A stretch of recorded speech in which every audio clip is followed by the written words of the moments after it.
بالله السميع العليم العظيم الحفيظ الوجه الكريم والسلطان القديم من الرجس الخبيث المخبث الشيطان اللعين الرجيم وقبله وربه ونفسه وحمده بسم الله الرحمن الرحيم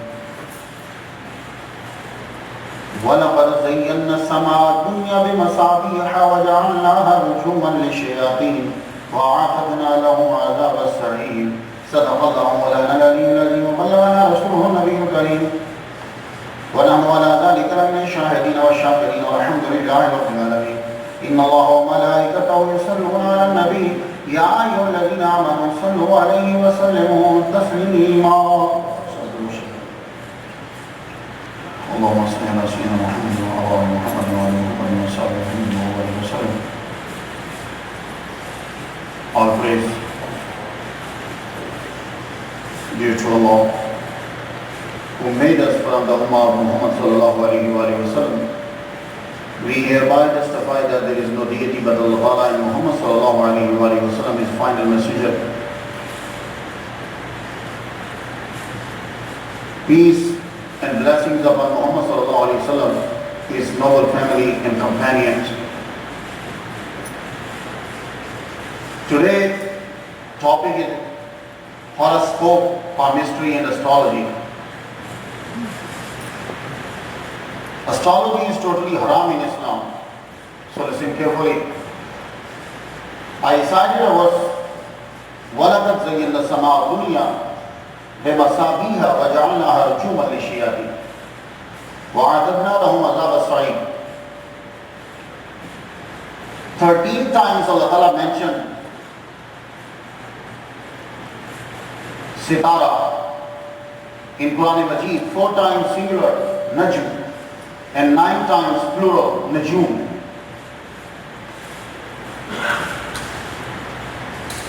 Allah Ta'ala said, وَلَقَدْ زَيَّنَّا السَّمَاءَ الدُّنْيَا, and indeed we have adorned the nearest heaven with magnificent lamps and made them a means of driving away shaitans. And in Surah Al-An'am, verse number 95, Allah Ta'ala said, وَهُوَ الَّذِي جَعَلَ لَكُمُ النُّجُومَ لِتَهْتَدُوا بِهَا فِي ظُلُمَاتِ الْبَرِّ وَالْبَحْرِ. Allah Ta'ala set up the stars for you so that you may find your way in the deep darkness of the land and the sea. This is the second purpose. وَالشَّمْسَ وَالْقَمَرَ وَالنُّجُومَ مُسَخَّرَاتٍ بِأَمْرِهِ. Allah Ta'ala made the sun, the moon, the stars, مُسَخَّرَاتٍ بِأَمْرِهِ, all of which are under His command. In Bukhari Sharif, Imam Bukhari wrote it that Hazrat Qatada radiyallahu ta'ala said, Allah Ta'ala created these stars for 3 purposes. First, adorn the heavens, to stone the devils, and as signs by which to navigate. These are 3 purposes. Whoever seeks anything else in them is mistaken and does not benefit from them, and he is wasting his time. Bukhari Sharif. The study of the stars is divided into 2 kinds. Study of the influence of the stars is called astrology. Study of the positions and movements of the stars is called astronomy. Astronomy is jaiz in Islam, but astrology is totally haram. Palmistry, astrology, and horoscope are unlawful. Those who practice astrology are in disbelief because they claim knowledge of the future, which is not only to Allah Ta'ala. My brothers and sisters in Islam, know that all forms of astrology, such as palmistry, telling one's future depending on stars, are completely haram in Islam. Allah's Messenger considers such action as major sin. Hadith Mubarakah warned us from such deeds. Muhammad sallallahu alayhi wa sallam compared between astrology and magic. Muhammad sallallahu alayhi wa sallam said, astrology and magic, say, on the authority of Ibn Abbas radiyallahu anhu, that the Prophet sallallahu alayhi wa sallam said, a person who learns a part of astrology is as if he learns magic. And the more he learns first, the more he learns of magic. Abu Dawud Sharif, Musnad Imam Ahmad and Ibn Majah.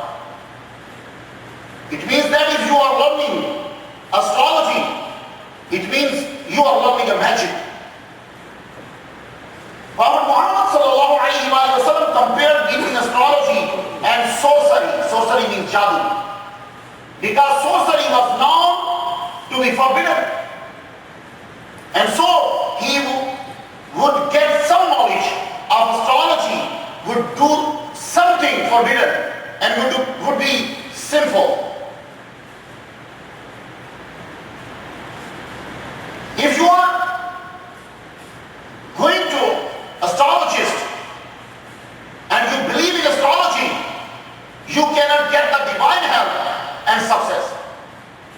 On the authority of Hazrat Abu Hurairah radiyallahu anhu, Muhammad sallallahu alayhi wa sallam said, whoever puts his trust in something, sayings of soothsayer. Soothsayer means astrologist. Soothsayer, that will be its only supporter. He will not receive the divine help or success. Means if you believe in soothsayer, sayings of soothsayers, astrologists, you cannot get the divine will. Allah Ta'ala will not help you. And another hadith Mubarakah, Muhammad sallallahu alayhi wa sallam said, this hadith Mubarakah referred by Muslim Sharif, whoever goes to soothsayers and asks him, means whoever goes to astrologist and asks him about something will lose the recompense of his prayers for 40 days. Means you are offering the Fajr namaz, you are offering the Zuhr namaz, you are offering Asr namaz, you are offering Isha namaz, you are offering, but you are not getting the reward of your namaz. Allah Ta'ala will not accept your namaz till 40 days. If you are going to the astrologist and you are showing your hand to palmist. Muhammad sallallahu alayhi wa sallam said, Abu Hurairah radiyallahu anhu, this hadith is on the authority of Hazrat Abu Hurairah radiyallahu anhu. Muhammad sallallahu alayhi wa sallam said, he who goes to a fortune teller to ask him about something, his prayer will not be accepted for 40 days. Visitor to soothsayer is a disbeliever. Means if you are going to the astrologist and you believe in his sins and you believe that he is true. So Muhammad sallallahu alayhi wa sallam, according to the hadith Mubarakah, at that time you are not a Muslim. The evidence for that is the hadith Mubarakah narrated by Bukhari Sharif, Muslim Sharif, from Zayd bin Khalid al-Juhani, who said, Messenger of Allah Muhammad sallallahu alayhi wa sallam led us in praying Fajr namaz at the Hudaybiyah. Following rainfall during the night, when Muhammad sallallahu alayhi wa sallam completed his namaz, he turned his face to the people and said, do you know what your Lord has said? Sahaba Kiram said, Allah and His Messenger know best. He said, this morning, listen carefully, this hadith Mubarakah. بہت سارے لوگ اپنے ہاتھ جا کے دکھاتے ہیں, بہت سارے لوگ جا کر ہاروسکوپ روزانہ پڑھتے ہیں, تیرا ہفتہ کیسا رہے گا, تیرا ہفتہ بہت برا رہے گا, اتنا گندا رہے گا تو جانتا نہیں ہے. تو سب لوگ ہاتھ دکھاتے, اسٹرالوجسٹ کے پاس جاتے, ہاروسکوپ پڑھتے, میرا ہفتہ کیسا رہے گا یہ پڑھتے, پامسٹ کے پاس ہاتھ دکھانے کے لیے جاتے. یہ حدیث کو listen carefully, this حدیث مبارکہ. If you visit the astrologist and you believe that he is true, you are not a Muslim. According to the hadith mubarakah, listen this hadith mubarakah. Muhammad sallallahu alayhi wa sallam led prayer Sahaba Kiram Fajr namaz at the Hudaybiyah, and he turned his face to the people after completing the namaz and said, do you know what Allah Ta'ala said? Sahaba Kiram said, His Messenger know best. He said, this morning one of my slaves became a believer in me and one became a disbeliever. آج صبح میرے بندوں میں سے کسی نے کفر میں صبح کی اور کسی نے توحید پہ صبح کی. یہ حضور صحابہ کو کہہ رہے ہیں حدیبیہ کے اوپر، حدیبیہ کے مقام پر فجر کی نماز پڑھانے کے بعد جبکہ رات بارش ہوئی تھی، حضور اپنا چہرہ نماز پڑھانے کے بعد صحابہ کی طرف موڑتے ہوئے کہہ رہے ہیں کہ آج رات ابھی تم جانتے ہو کہ تمہارے رب نے کیا کہا ہے؟ تمہارے رب نے مجھے یہ کہا ہے کہ میرے بندوں میں سے کسی نے مجھ پر ایمان کی حالت میں صبح کی، کسی نے کفر کی حالت میں صبح کی. عرض کی یا رسول اللہ وہ کیسے؟ آپ نے فرمایا رات کو بارش ہوئی تھی، جس نے یہ کہا کہ یہ بارش اللہ نے کی ہے اس نے خدا پر ایمان رکھا اور وہ مسلمان ہے، اور جس نے یہ کہا کہ یہ بارش کسی ستارے کی وجہ سے ہوئی تھی وہ مومن نہیں ہے، اس کا ایمان ستارے کے اوپر ہے. Listen حدیث مبارکہ. Muhammad sallallahu alayhi wa sallam turned his face to the people, to the companions and said, do you know what your Lord has said?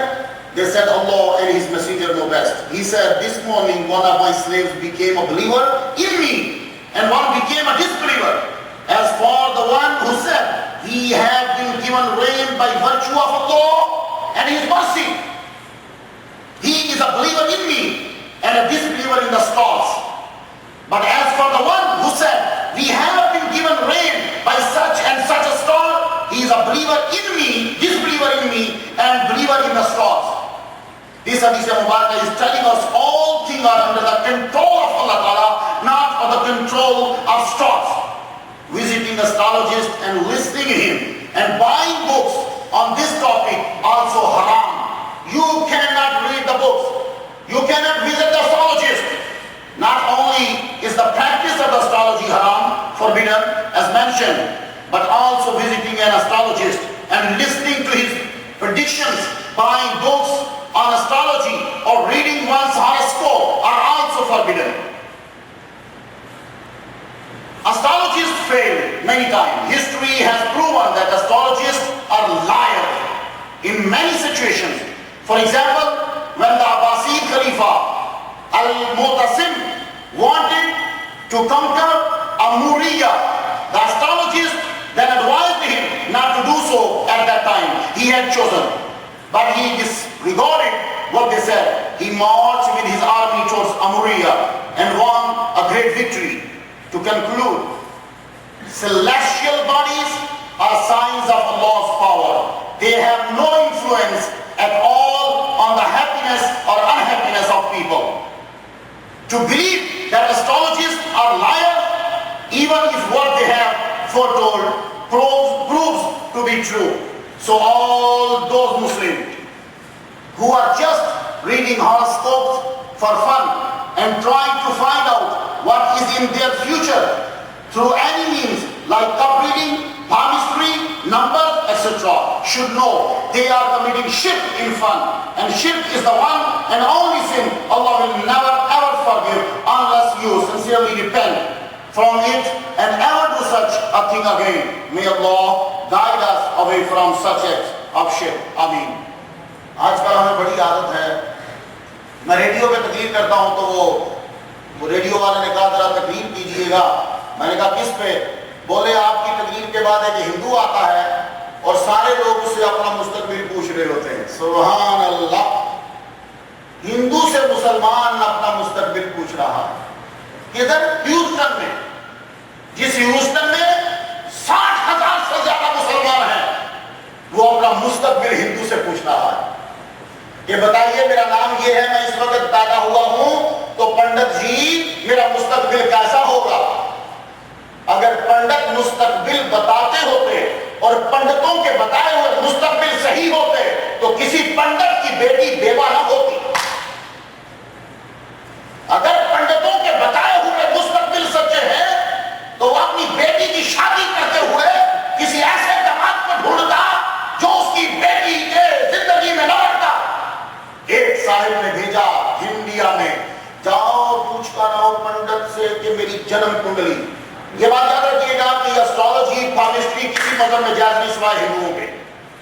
ہندوؤں سے سب نے لیا، ایون کہ کرسچینٹی میں بھی حرام ہے، ایون کہ جوڈزم میں بھی حرام ہے، ان سب میں یہ حرام ہے. اور کسی دور کے اندر تو گورنمنٹ کا آرڈر تھا کہ پالمسٹ کے پاس، اسٹرالوجسٹ کے پاس تم نہیں جا سکتے.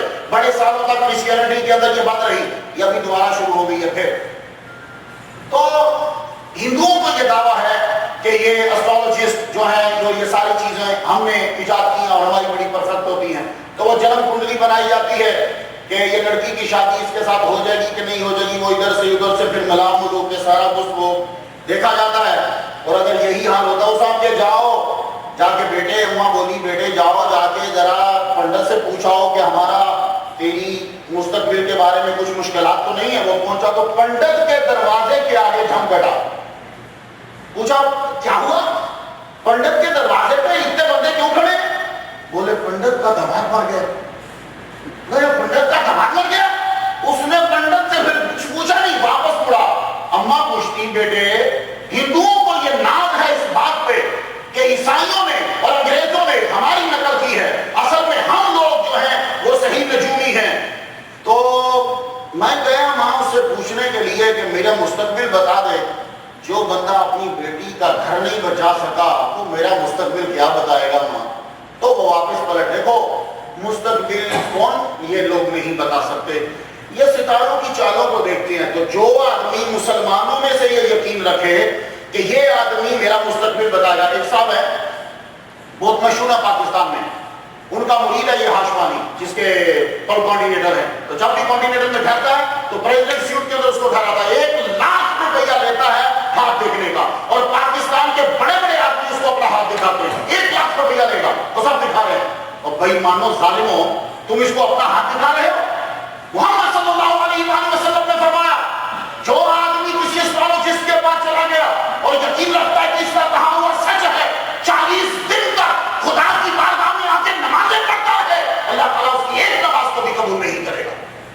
تو جب رب ہی تم سے خوش نہیں ہے تو پھر تو اپنا مستقبل رب کے پاس ہے، اس کے پاس قلم ہے، چاہے تو مٹا دے چاہے تو لکھ دے، اس کے پاس قلم ہے، اس کے آگے سر کو جھکاؤ۔ یہ ستارے، یہ سورج، یہ چاند، یہ سب چیزیں، اس کا ہم پر کوئی اثر نہیں ہوتا۔ بات بڑے دھیان سے سننا، ان چیزوں کا ہم پر کوئی اثر نہیں ہے، نہ سورج کا ہم پر کوئی اثر ہوتا ہے، نہ یہ چاند ہم پر کوئی اثر کر سکتا ہے، نہ ستارے ہمارے مستقبل پہ کوئی اثر ڈالتے ہیں، یہ سب کسی کے کنٹرول کے اندر ہیں۔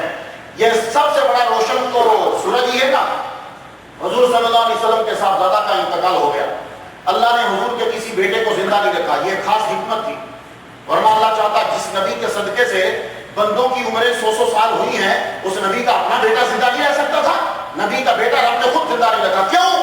بڑے بڑے دیوانے بیٹھے ہوئے ہیں، حضور کے بعد نبوت ختم، ان کا بچہ زندہ رہتا تو کوئی نہ کوئی دیوانہ اٹھ کر اس کو نبی ضرور بنا دیتا، کیونکہ موسٹلی ہر نبی کا بیٹا جو ہے رہا تو وہ نبی ضرور بنا، ان میں سے کوئی نبی جب تک اس کے فالوور تھا، تو کوئی نبی خود سے بچہ زندہ نہیں رکھا۔ ایک بیٹے آپ کا بیٹے کا انتقال ہوا، سورج گرہن لگ گیا، سورج گرہن لگا تو لوگوں نے یہ کہا او یہ کسی بڑے بندے کے مرنے کی وجہ سے سورج جو ہوتا ہے اپنی روشنی کو چھپا لیتا ہے، تو سورج نے اپنی روشنی بند کی ہے، یہ حضور کے بیٹے کی وجہ سے ہے۔ حضور صلی اللہ علیہ وسلم وہیں کھڑے ہو، آپ کے کانوں میں جب یہ آواز پہنچی تو فوراً سے اس چیز کو ختم کیا۔ آپ کو معلوم تھا کہ آنے والے لوگ یہ ایسٹرولوجسٹ اور پانڈس کے پاس پہنچے گے، تو بات سنو، کسی کے مرنے سے سورج پر اور ان سے ہم پر کوئی اثر نہیں ہوتا، یہ تو بعض بات ایسا ہو جاتا ہے آپ نے فرمایا، لیکن جب کبھی ایسا ہو تو تم عبادت کرنے لگ جایا کرو۔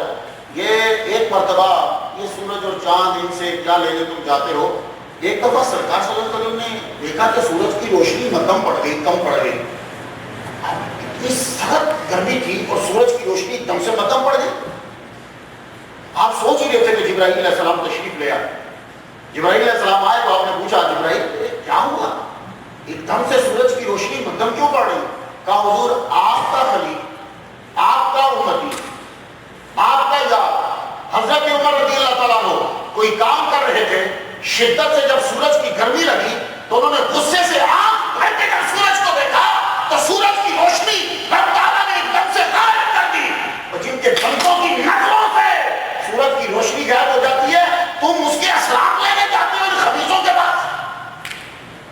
اس مقام پر پہنچو کہ تمہاری نظر اٹھے تو سورج کی روشنی مدھم پڑ جائے۔ ایک مرتبہ سورج کی روشنی مدھم پڑی تو سوچنے لگے کہ کیا ہوا ہے، میرے نبی جب گھر گئے تو پتا چلا کہ آج بی بی فاطمہ کے سر سے ذرا دوپٹہ ہٹ گیا تھا، دوپٹے کے ہٹنے کی وجہ سے سورج نے اپنی روشنی کو مدھم کر لیا۔ ایسے مسلمان بنو، 4 آنے دے کے قسمت معلوم کرتے ہو اور چنے کی دال کا دانا دے کے طوطے سے قسمت بتا میرا فیوچر کیا ہوگا. اس خبیث کا اپنا فیوچر چنے کی دال کا دانا ہے, اور اس سے پوچھ رہے ہو میرا فیوچر کیا ہوگا. وہ بھی پھرتا, وہ بھی کہتا پاگل آ گیا بیٹھا ہوا, وہ پھرے گا پھرتے پھرتے لفافہ اٹھا کے دے گا, بیچ میں سے نکالے. اور میں یہ دعوے سے کہتا ہوں, اور کبھی دھیان سے پڑھنا, ساروں میں ایک ہی عبارت ہوگی, لفظ چینج ہوں گے, لفظ چینج ہوں گے. اور اگر قسمت فیوچر جو ہے وہ ان سے بنتا ہوتا, اور دیکھیے کبھی کبھی ایسا ہوتا, اب آپ میں سے لوگ سوال کریں گے, جیسے ابھی میں کسی جگہ سن رہا تھا, وہاں مولوی صاحب بھی بیٹھے ہوئے تھے, ایک اسٹرالوجسٹ بیٹھا ہوا تھا, ایک جس نے اسٹرالوجسٹ سے جا کے بات پوچھی وہ بیٹھا ہوا تھا. مولوی نے ساری حدیثیں بتائی, سب کچھ بتایا, مجال ہے کہ وہ مان کے نہیں دے رہا. کہتا نہیں میں تو نہیں مانوں گا مولوی کی بات. مجھے تو کیوں نہیں مانے گا تو مولوی کی بات. کہنے لگا جی میں جب بھی اسٹرالوجسٹ کے پاس گیا ہوں اس نے مجھے جو بھی بتایا ہے وہ سچ ہوا ہے. اب آپ سوال کر سکتے ہیں کہ آپ کہہ رہے ہو کہ اللہ کے علاوہ کوئی مستقبل کے بارے میں نہیں جانتا, تو یہ لوگ کس طرح بتا رہے ہیں. دیکھیے ان سب لوگوں نے مل کر کافی سارے لوگوں کی اسٹڈی کی ہے. اسٹڈی کرنے کے بعد انہوں نے کتابوں کے اندر لکھ دیا ہے. اس وقت سب سے زیادہ مشہور کتابیں جو ہیں وہ انگریزوں کی ہیں, تو وہ لکھ دیتے ہیں کہ فلاں فلاں آدمی کی جو ہے وہ نشانیاں کیا تھی, فلاں فلاں کا کیا تھا, تو وہ تقریباً جو ہے وہ ایکسیڈنٹلی جو ہے وہ چیزیں مل جاتی ہیں. اور دوسری بات سنیے, ان کے شیطان ہوتے ہیں, ان کے موکل ہوتے ہیں. یہ حضور کے دور میں بھی تھا, لیکن عذاب سرکار صلی اللہ علیہ وسلم کے آنے سے آسانی ہو گئی. یہ شیطان ان کے موکل جاتے اوپر جا کر یہ کان لگا کے سنتے کہ گفتگو کیا ہو رہی.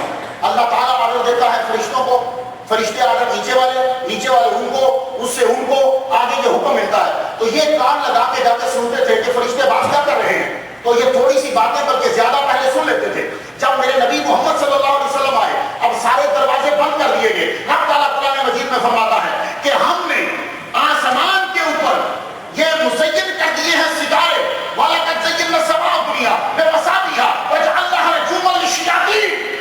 اب جب یہ شیطان اوپر چڑھتے ہیں سننے کے لیے, تو ہم اس ستاروں کو کہتے ہیں کہ ان کو لگاؤ, دوسروں میں دعوت, تو اس سے چوری وہ لگتے ہیں تو یہ پھر بھاگتے ہیں. لیکن اس لگنے میں ایک آدھ بات یہ سن ہی لیتے ہیں, پھر یہ نیچے والے ان کے ساتھ ملا کر پھر آگے باتیں ملاتے ہیں, بتاتے ہیں. تو خواتین حضرات, یہ پتھر یہ بھی ہم پہنتے ہیں اس لیے انگوٹھی کہ حضور صلی اللہ علیہ وسلم نے فرمایا کہ ہاتھ کو خوبصورت بناؤ. میرے نبی پہنتے تھے, وہ انگوٹھی کو یوں رکھتے تھے, یوں, اور وہ عقیق ہوتا تھا اور کبھی نہیں ہوتا تھا. اور یہ انگوٹھی بھی وہ پہنے جو بڑا آدمی ہے. حضور چونکہ حاکم تھے, آپ کو خط لکھنے ہوتے تھے, اور اس دور میں کوئی خط تسلیم نہیں کرتا تھا جب تک اس کے لاسٹ میں اسٹیپ نہیں ہوتی تھی. تو حضور صلی اللہ علیہ وسلم کی انگوٹھی ایز اسٹیپ بھی یوز ہوتی, یوں آپ آخر میں لگاتے تھے. میں نے وہ خط دیکھا ہے عمان کے اندر جا کے, محمد صلی اللہ علیہ وسلم کا وہ خط جو آپ نے عمان کے قبیلے کو بھیجا تھا, وہاں نیچے آپ کی اسٹیپ لگی ہے انگوٹھی, تو اس کی بھی ایک لمٹ ہے. یہ پتھر, یہ چیزیں آپ پر کچھ اثر انداز نہیں ہو سکتی. ہاں یہ ہے کہ ہاتھ کو خوبصورت کرنے کے لیے سنت سمجھ کر آپ اسے پہن سکتے ہیں. آخری بات سماعت کیجیے, یہ پتھر جو ہیں یہ اور یہ ساری چیزیں آپ پر اثر انداز نہیں ہوگی, آپ کی زندگیوں کو بدل نہیں سکتی ہے. آپ کی زندگی کو اگر بدلے گا تو یہ ولی کی نظر بدل سکتی ہے اور اللہ تعالیٰ کا حکم بدل سکتا ہے. اور وہ ولی بھی رب سے دعا کرتا ہے کہ یا اللہ تعالیٰ اسے بدل دے, تو وہ اللہ اس کی دعا کو قبول کر کے بدلتا پھر بھی اللہ ہی ہے. میرے محمد صلی اللہ علیہ وآلہ وسلم جب آپ فرما ہیں تو ابو جہل جو ہے وہ آ گیا. آتے ہی آ کے محمد صلی اللہ علیہ وسلم کے پاس آ کے کہتا بتاؤ بھائی مٹھی میں کیا ہے. اب اس نے نیچے کہیں چھپ کے اٹھایا تھا, میری مٹھی میں کیا ہے. محمد صلی اللہ علیہ وسلم نے فرمایا ہم بتائیں تیری مٹھی میں کیا ہے یا تیری مٹھی کی چیز بتائے کہ میں کیا ہوں. کہنے لگا اگر وہ بول کے بتا دے تو پھر تو زیادہ. آپ نے فرمایا اچھا. آپ نے یوں نظر ڈالی تو اس کی مٹھی میں کنکر تھے, وہ کنکر بلند آواز سے بولے کہ ہم گواہی دیتے ہیں کہ محمد اللہ کے رسول ہیں. اس نے ایک دم سے نیچے پھینک دیا. تو تم ان پتھروں کے پیچھے بھاگتے ہو. ایسے مسلمان بنو کہ تم پتھر پہ نظر ڈالو تو پتھر کو ہیرا بنا دو. تو یہ ہمارے اسلام کے اندر پتھر, سورج, چاند, یہ چیزیں تمہاری تقدیروں کو بدل نہیں سکتے. تو مسلمانوں کسی اسٹرالوجسٹ کے پاس مت جانا ورنہ تمہاری 40 دن کی نمازیں قبول نہیں ہوگی. کسی کتاب کو مت پڑھنا اس ٹاپک کی, تمہاری 40 دن کی نمازیں قبول نہیں ہوگی. کسی پامسٹ کے پاس مت جانا, تمہاری 40 دن کی نمازیں قبول نہیں ہوگی. اور خدا تعالیٰ غضبناک ہوگا کہ اس بندے سے, اور پھر اوپر سے ہندو کے پاس, اور اس کے بعد تم عیسائیوں کے پاس. ایک آج کل اشتہار تھا محمد برکت علی برکت مسیح